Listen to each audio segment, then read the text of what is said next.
एक किसान था जिसके दो बेटे थे। वह ही बहुत आलसी और निकम्मे थे।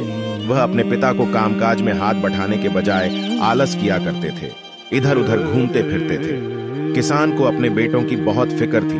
वह सोचते थे कि मेरे मरने के बाद इनका क्या होगा, यह अपना पेट कैसे भरेंगे, अपने परिवार को कैसे संभाल पाएंगे। एक दिन किसान की हालत बहुत ही गंभीर थी।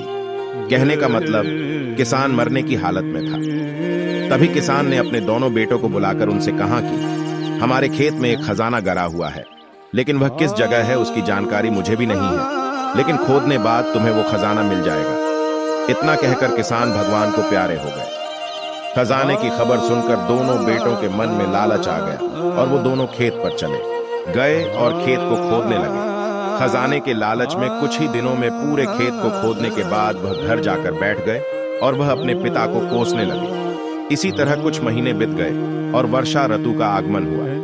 किसान के बेटों के पास पेट भरने के लिए सिर्फ एक ही जरिया था, वो है खेती। तब बाकी किसानों की तरह किसान के बेटों ने खेत में बीज बोने शुरू कर दिए। वर्षा का पानी पाकर वह बीज अंकुशित हुए और देखते ही देखते खेत लहराने लगे। ऐसा लग रहा था कि हवा के झोंके से लहरा रहा था।